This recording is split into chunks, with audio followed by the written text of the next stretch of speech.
Noong mga nakaraang buwan, may lumabas na report na ang Hinebra daw ay interesadong makuha itong si Justin Arana. Alam natin na ang Converge ay magre-rebuild na at ang tinitignan nila na focal point dyan ay itong si Justin Arana. Gusto nila na magkaroon ng Twin Towers, Arana at Baltasar. Ang tanong ngayon kung ang Hinebra ba ay interesado pa rin makuha ang nasabing big man. Hindi na nakapagtataka kung ba't siya gustong makuha ng Hinebra. Dahil na alam naman natin kung ano ang kayang gawin nitong si Arana. Hindi pa natin alam kung sino inoffer ng Hinebra pero tumanggi ang Converge dahil gusto nga nila na Baltasar at Arana ang kanilang maging Twin Towers. Siyempre ang Converge ay independent team so hindi ito katulad ng Terra Firma at ng Northport Batang Pier at ng Blackwater Bossing na kahit sino na lamang ay pwedeng i-offer ng SMC at MVP Group. Kaya abangan natin pero sa tingin ko kung sakasakali ang Hinebra ay porsigido pa rin makuha itong si Justin Arana. Ang kinakailangan siguro dyan ay kunin nila ito at sa pamamagitan ng isang magandang offer. Ang ibig ko sabihin dyan for example ay ibigay nila ito si Japet Aguilar.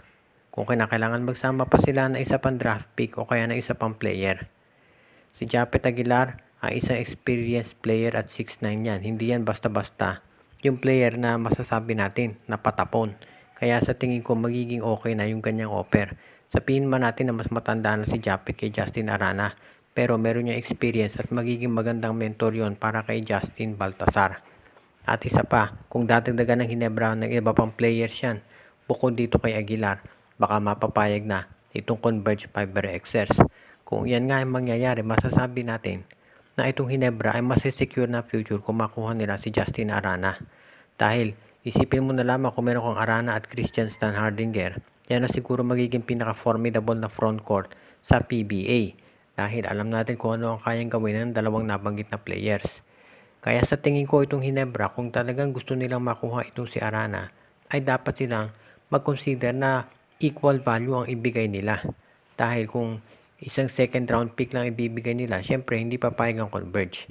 Pero kung si Aguilar at samahan pa ng Jeremiah Gray, baka pumayag na yan.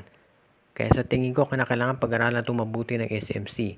Dahil alam natin ng SMC, gusto nilang masiguro na ang Hinebra ay palaging ready at willing makapag-compete sa championship. At para yan ay mangyari, kinakailangan syempre meron silang mahuhusay na players.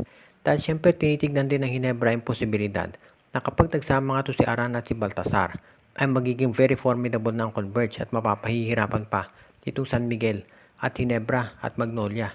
Kaya sa tingin ko yan pa dahilan kung bakit nila gustong makuha ito mula sa Fiber Xers. Pero kailangan mabigat yung i-offer nila.